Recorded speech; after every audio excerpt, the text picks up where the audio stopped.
Hordoftoota urjii itootubee akkam jirtan nagaa keessanii ani nagaadha galata rabbii. Egaa har'a aappii tokko qabadhee isiniif dhiyaadhee jira. Aappiin kunillee kan baay'ee nama fayyadudha. Keessattiyyuu warroota bilbila lafa gootanii deemtaniin namoonni yeroo isin lafa gootanii deemtanii bilbila keessan kaasuudhaan wanta namni isinii bilbilu haasa'u ilaalu wanta akkasii kan dalagan jiraachuu danda'u. Namoonni yoo biroo deemtan isin immoo akkamitti akka bilbila nama isinii bilbilame iyyuu bilbileen dhaggeeffanne akkamitti akka gochuu dandeenyu wajjin ilaalla jechuudha. Aappii baay'ee namatti toludha. Egaa osoo achiin darbeen duratti namoonni yuutuubee kootiif haarawaa taatan urjii itootubee jechuudhaan iddoo yuutuubee seentanii iddoo sarchii kanarratti jechuudha. Iddoo sarchii irratti urjii itootubee jechuudhaan keenyaaf iddoo sarchii kana dhooftanii urjii itootubee jettanii sarchii yeroo gootan bifa kanaan ni argattanii. Egaa urjii yookaan isa mallattoo kokkobii qabu kanaadha. Isa gadi dhahuudhaan immootiyyuu wanta achirratti darbu akkasuma immoo viidiyoo koo ilaaluu hin dandeessan jechuudha. Yookaan immoo pileelistiidhaanis dhaggeeffachuu hin dandeessan jechuudha. Egaa isa kana fakkaata. Asirratti ergaa bifa kanaadhaan argitanii booda immoo iddoo sabiskiraayib jedhu kana al tokko yeroo dhooftanittanii isiniif asirratti sabiskiraayib waan ta'ee jirudha fi isiniif immootiyyuu diimatee jira waan ta'eef iddoon sabiskiraayib jedhu kun gad dhooftuudhaan iddoo afoo kanarratti mallattoo kana akka isiniif kennu notifikashiniin yeroo kamiyyuu akka isin dhaqqabuun taasisuu hin dandeessa isiniin jedha. Warroonni immootiyyuu tanaan dura sabiskiraayib gootaniif baay'ee isin galateeffadha. Galatoomaa isiniin jecha. Egaa gara isa qabannee dhumnetti deemna jechuudha.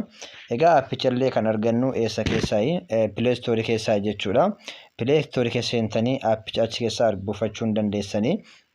Al tokko pileestooriin tuqaastanii ergaa pileestoorii dhooftanii booda immoo iddoo sarchii kanarratti maal jettanii barreessitanii kachgiraam jettanii barreessitan jechuudha. Akkuma argitanitti aappichi nuti barbaadnu suni isa kanaadha. Kanaaf instaal gootan jechuudha. Okay, install yeroo gootanii jettanitti gubbaarratti isiniif ni dhufa. Okay, install goona jechuudha.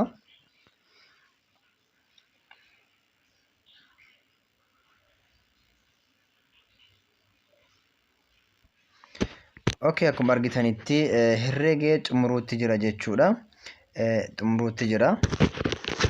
Erga xumuree booda immootiyyuu akkamitti akka fayyadamnu wajjin ilaaluu dandeenya jechuudha. Bilbila harkaa yeroo isin bilbilanillee namni biraa kaasuu hin danda'u.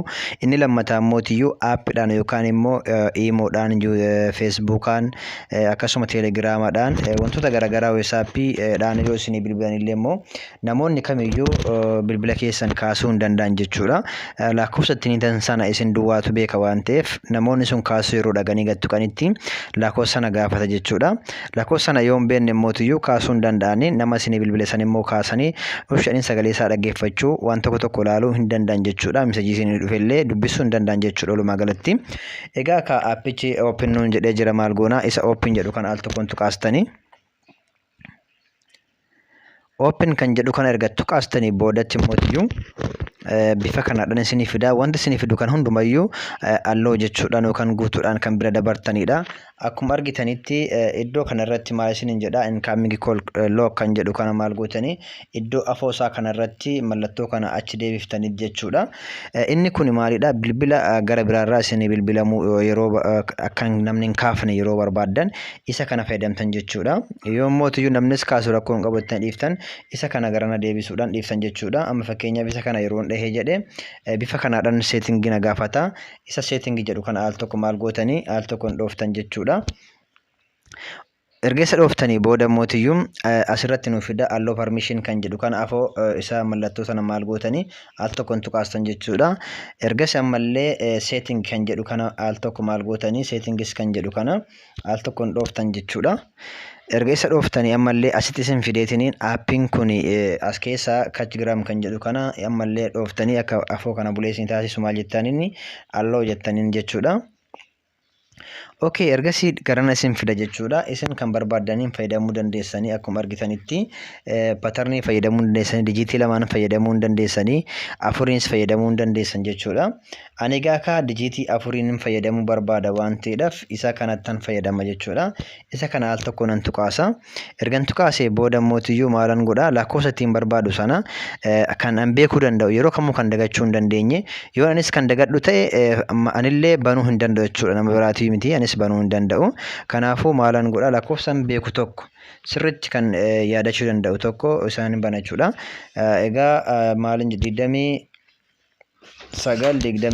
jedha. Ammallee 29 hin banadha. Egaa itti aanutti immoo yoo ammas maal godha isa next jedhu kana maal gootanii isa next jedhu kanan dhooftan jechuudha al tokko.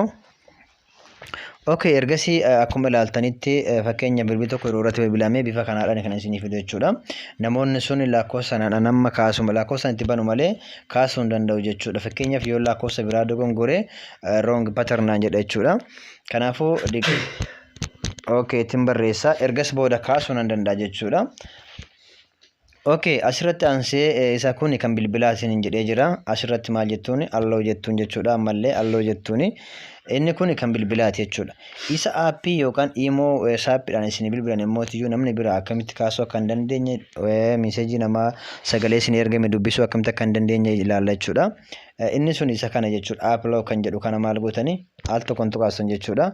Ergasii tuqaastanii booda ammallee isa seetingis jedhu kana maal gootanii al tokkoon dhooftanii. Okay, erga dhooftanii booda immoo bifa kanaan iddoo kanarratti isin fida. Asirratti maal jettuuni isa kaatgiraam jedhu kana maal gootu al tokkoon dhooftu jechuudha. Isa kanallee afur kanaan dhooftanii erga bifa kanaan dhooftanii okay jettaniin jechuudha. Ergas isallee akkuma reef kan bilbila hin san ammallee isumallee hidhachuu dandeenya jechuudha. Isa kanallee yeroo barbaadanii jettan kana hidhachuu dandeessanii yookaan kana hidhachuu dandeessan jechuudha. Ani sagadaanuu kanaan lakkoofsaan waan barbaade passcode mode kan jedhu kanaan tuqaasa jechuudha. Ergasii akkuma ilaaltanitti isuma reef dhusaniin akka hin daganneef lachuu isaanii hidhachuu danda'a jechuudha. 29 jechuudha. Ammallee maalan godha lammaffaa isanti deebisaa jechuudha. 29 jechuudha. Okay, save ta'ee jira jechuudha. Kanaafiyyuu bilbilli keessan yeroo kamiyyuu yeroo cufamee banamullee isa sin gaafata jechuudha. Yeroo cufamee banamullee isa sin gaafata. Kanaafuu isa malee banachuu hin dandeessan jechuudha. Yoo barbaadan immoo lock always kan jedhu kanarratti deebistanii okay jettaniin jechuudha.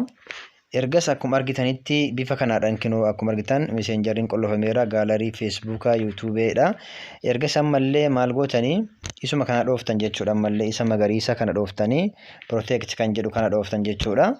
Ergasa dhooftanii booda amma maal isiniin jedha iddoon kunniin qulfiin dhufeetinii mallattoon qulfii dhufee banaa jira jechuudha. Hin qollofamne yoo qollofame bulee ta'a jechuudha. Yoo baname immoo bifa kanatti achi gargariirraa banama.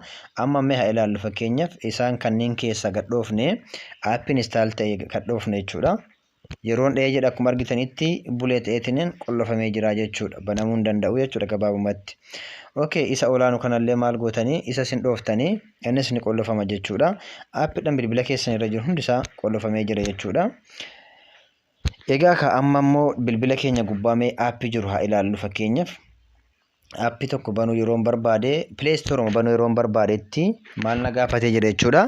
Isa san na gaafateera jechuudha. Isatti hin guutini ani banuu hin danda'u jechuudha. Egaa ka kanaafuu ammasii bilbilee ilaalla jechuudha irratti yeroon bilbilee akkamitti namni biroo akka banachuu hin dandeenyedha kan nuti ilaallu.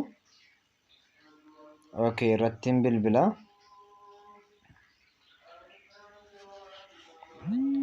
Akkuma argitan yeroo nan bilbilutti maal naa fidee jira jechuudha. Aappii sana naa fidee jira jechuudha. Hidhaan sana naa fidee jechuudha. Hidhaa kana osoo hin bannee bilbila kana kaasuu hin danda'u. Dirqama hidhaa kana baneetiniin bilbila kana kaasa jechuudha. Akkuma argitanitti hidhaa kana ergan banee booda mootiyyuu bilbilicha gattuqee eenyu akkanaa bilbileen kaasuu hin danda'a jechuudha. Egaa kana fakkaata. Appii baay'ee namatti toludha. Yeroo irraa balleessuus barbaadan yeroo barbaadanitti aappicha illee irraa balleessuu hin dandeessan. Walumaa gala aappii balleessuu hin dandeessanii haa ilakki ani yeroo naa bilbilamu waan tokko bichaan kophaatti hidhuu barbaada yeroo jettan jechuudha. Sanniin immootiyyuu ofii keessanii gadhooftanii aappima sanillee isaan hidhatan waan ta'eef isaan banuu qabdan jechuudha. Fakkeenyaaf kanallee banuu yeroo barbaadetti gara nan deebisa amma banamee jira jechuudha. Aappii kanas nan dhaha. Ergani sallee dhahee isimma hidhi sanas waan namni jiruuf marayyuu irraa hiikuu hin dandeessu jechuudha. Achi keessa kan barbaadan hiikuu hin dandeessanii. Amma fakkeenyaaf ani marayyuu irraa hiikee jira akkuma argitanitti. Kunoo iimoon illee amma banaa jira jechuudha.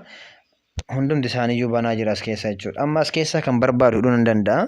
Fakkeenyaaf WhatsApp bichaa barbaade, Messenger, Telegram, iimoo, Facebook, isaan biroos immoo akkuma argitanitti kan barbaadu keessa deemee gaalarii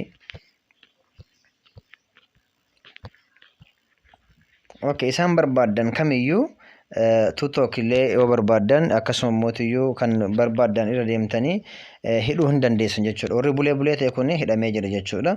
Yeroo hiikuu barbaadanis immoo isuma san dhuftanii isuma santu banama jechuudha. Egaa kana fakkaata namoonni YouTube kiyyaa faaraa taatan subscribe gochuudhaan nu jajjabeessaa isiniin jedha. Akkasuma immoo warroonni